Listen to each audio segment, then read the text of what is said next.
কলকাতায় ভারতীয়দের জন্য ভিসা সীমিত করল বাংলাদেশ। এক সপ্তাহে ডেঙ্গুতে প্রাণ গেল ৩২ জনের। বাংলাদেশ নিয়ে ভুয়া খবর ছড়াচ্ছে ৪৯টি ভারতীয় গণমাধ্যম। সর্বশেষ জানাবো,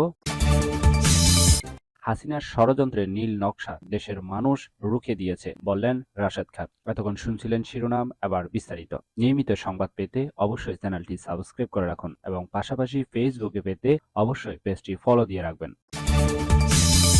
কলকাতায় ভারতীয়দের জন্য ভিসা সীমিত করল বাংলাদেশ। পতাকা অবমাননা ও ভারতীয় সংবাদ মাধ্যমগুলোর অতিরঞ্জিত সংবাদ প্রচার সহ বেশ কিছু ইস্যুতে চরম উত্তেজনা বিরাজ করছে বাংলাদেশ ভারত সম্পর্কে।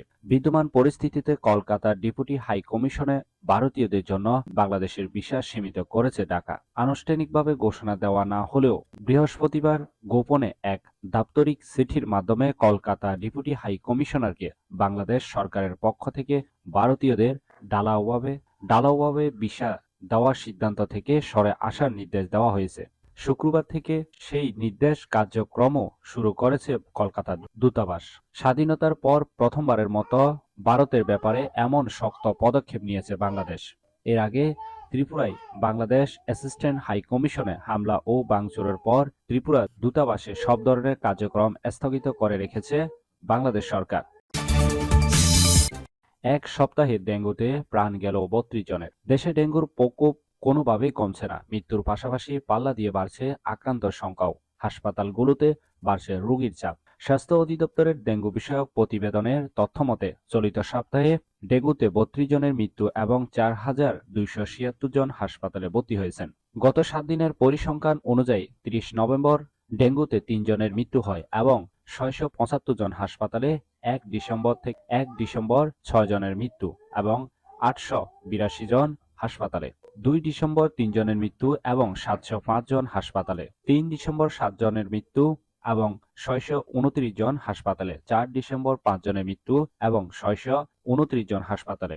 ৫ ডিসেম্বর ৫ জনের মৃত্যু এবং ৫৭০ জন হাসপাতালে। ৬ ডিসেম্বরে ৩ জনের মৃত্যু এবং ১৮৬ জন হাসপাতালে ভর্তি হয়েছেন। বাংলাদেশ নিয়ে ভুয়া খবর ছড়াচ্ছে ৪৯টি ভারতীয় গণমাধ্যম। গণ আন্দোলনের মুখে প্রধানমন্ত্রী পদ থেকে ক্ষমতাচ্যুত হয়ে ভারতে আশ্রয় নেন শেখ হাসিনা। এর মধ্য দিয়ে আওয়ামী লীগ সরকারের দীর্ঘ ১৫ বছরের শাসন আমলের অবসান হয়। এরপর গত ৮ আগস্ট ডাক্তার মোহাম্মদ ইউনূসের নেতৃত্বে অন্তর্বর্তীকালীন সরকার গঠিত হয়। গত ১২ আগস্ট থেকে ৫ ডিসেম্বর পর্যন্ত ভারতীয় অন্তত ৪৯টি গণমাধ্যমে অন্তত ১৩টি ভুয়া খবর প্রচারিত হয়েছে। এক প্রতিবেদনে এই তথ্য জানিয়েছেন আন্তর্জাতিক ফ্যাক্ট চেক প্রতিষ্ঠান রিওমোর স্ক্যামার।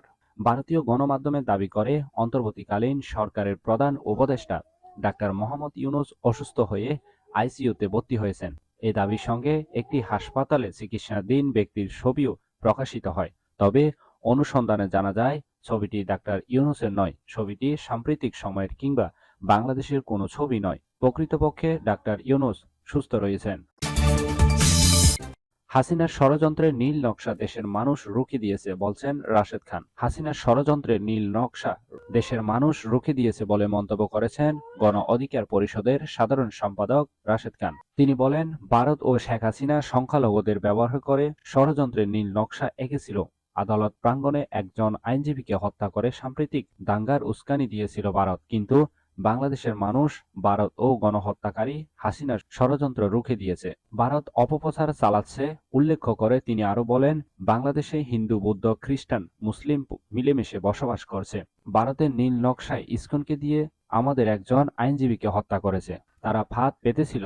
ভারত ও হাসিনা সেই ষড়যন্ত্র দেশের মানুষ রুখে দিয়েছে। সনাতনী ভাই বোনেরা, শেখ হাসিনার উস্কানিতে পা দেবেন না। এই ছিল এখনকার সংবাদ। নিয়মিত সংবাদ পেতে চ্যানেলটি সাবস্ক্রাইব করে রাখুন। সজীব চৌধুরী, বাংলা নিউজ 24।